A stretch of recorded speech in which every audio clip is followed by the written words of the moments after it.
बिस्मिल्लाहिर्रहमानिर्रहीम, अस्सलाम वालेकुम and welcome to Faria Idrees official.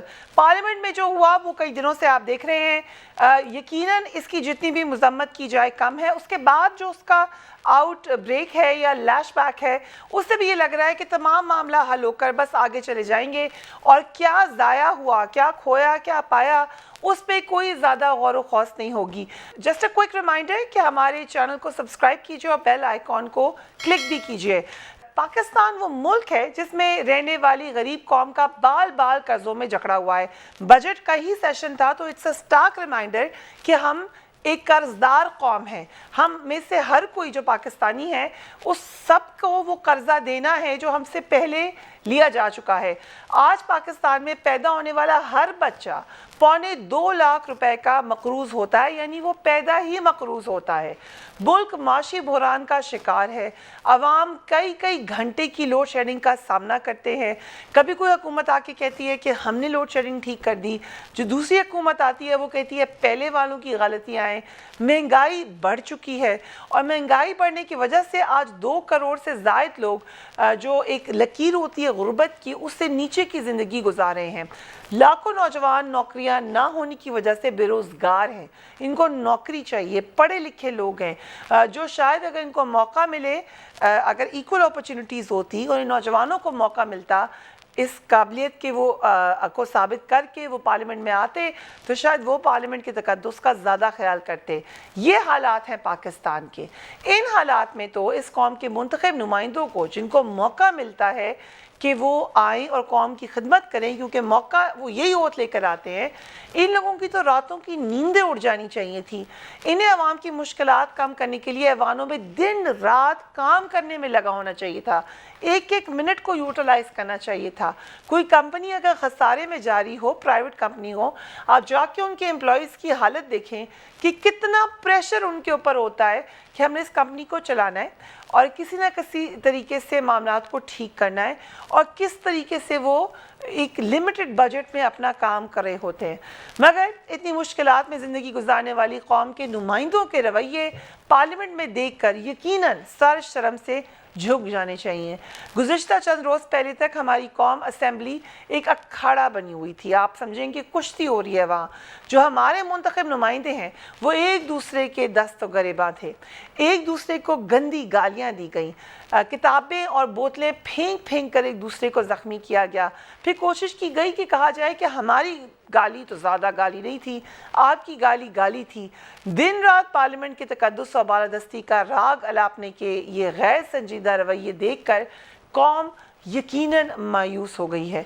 ये कौन सी तरीक़ाकार है, पार्लियामेंट है। हाँ, हमेशा जमहूरियत को सपोर्ट करते हैं, मगर क्या जमहूरियत और जमहूरी रवैये ऐसे होते हैं जिसमें आप अवाम के लिए काम करने के बजाय एक दूसरे से नफ़रत करें? नफ़रत करते भी हैं तो एक डेकोरम तो रख लीजिए, वो भी ख़त्म कर दें। क्या इसीलिए ये ऐवान मुक़द्दस कहलाते हैं? उसका एक आप समझते हैं कि आपको लोगों ने भेजा है ये समझ कर कि आप एक बड़ी मुक़द्दस जगह पे जा रहे हैं, उसका ख्याल किसने करना था? कौमी असम्बली के एक रोज़ की कार्रवाई, इस कौम का तकरीबन 4 करोड़ रुपए उस पर ख़र्च होता है। ये फ़िगर है, ये सही फ़िगर है कि 4 करोड़ रुपए रोज़ाना आप एक बजट की एक किसी भी कार्रवाई पर खर्च करते हैं और इसके बदले अवाम को पार्लियामेंट में क्या देखने को मिल रहा है? शर्मनाक गालियाँ, मारपीट, बदतमीज़ी, और आप एंटरटेन कर रहे हैं शायद लोगों को इस तरीके से। इसीलिए शायद किसी सितम ज़रीफ़ ने यह मशवरा दिया है कि अरकान असेंबली के अलाउंस में अब एंटरटेनमेंट अलाउंस भी शामिल किया जाए, क्योंकि वो लोगों को महजूज़ करा रहे हैं, लोगों को एंटरटेन भी कर रहे हैं। गरीब मकरूज़ कौम के अरकान पार्लियामेंट को क्या ये अलाउंसेस मिलते हैं? ये जो उनको अलाउंसेस दिए गए हैं, जो पर्क्स एंड बेनिफिट्स हैं, फिर भी वो लोग कहते हैं कि इतने ज़्यादा नहीं हैं। लेकिन एक नज़र आप डालें, हर रुकन असेंबली को बुनियादी तनख्वाह जो है वो 1.5 लाख रुपए मिलती है। इसके अलावा 12,000 रुपए का एजाज़िया दिया जाता है, स्टाइपेंड आप उसको समझ लें। ऑफिस मेंटेनेंस अलाउंस के 8,000 रुपये, टेलीफोन अलाउंस के 10,000 रुपये, उसके अलावा एड हॉक रिलीफ के 15,000 रुपये, 3 लाख रुपए के ट्रेवल वाउचर्स भी उनको मिलते हैं। हल्का इंतखाब से इस्लामाबाद के लिए बिज़नेस क्लास के 25 रिटर्न टिकट, उसके अलावा अलग से जो है उनको कन्वेंस अलाउंस کے بھی پیسے ملتے ہیں. اس کے علاوہ ڈیلی الاؤنس کے 4,800 اور ہاؤسنگ الاؤنس بھی ہوتا ہے جس کے 2,000. تمام اراکین قومی اسمبلی اور ان کے اہل خانہ تاحیات میڈیکل سہولیات کے حقدار بھی ہیں. یہ غریب قوم اس کے قومی اسمبلی کے اراکین کی سالانہ تنخواہیں اگر آپ ان کو راؤنڈ فگر کریں تو 12.5 ارب روپے بنتی ہے. مگر اس کے بدلے میں عوام کو کیا مل رہا ہے؟ غربت، مہنگائی، لوڈ شیڈنگ اور بے روزگاری. کیا اب وقت نہیں آیا کہ ہمارے اراکین پارلیمنٹ اپنا رویہ تبدیل کریں؟ ان کے اوپر کم سے کم پریشر تو ہو کہ ہم یہاں آئے کیوں ہیں، اور اس غریب قوم کے مسائل کا بھی سوچیں. کیا ایسا تو نہیں ہو گیا کہ ہم نے سسٹم ایسا بنا لیا ہے کہ وہ لوگ جن کو پروفیشنلزم کا پتہ ہو، ورک ڈیکورم کا پتہ ہو، وہ پارلیمان سے دور ہیں، مگر جن کے بزنس انٹرسٹ کہیں اور ہیں، جن کے سوشل انٹرسٹ کچھ اور ہیں، وہ یہاں پر اس کو ایک سیڑھی بنائیں پارلیمان کو کہیں اور جانے کے لیے؟ کہیں زیادہ تر لوگ وہ تو نہیں ہیں.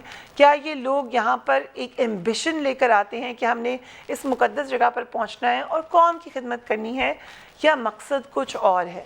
جو کچھ ہوتا رہا اسمبلی میں اس سے تو کوئی زیادہ آپ کو امید کی کرن نظر نہیں آ رہی ہے. Until my next video, take care of yourself. اللہ حافظ.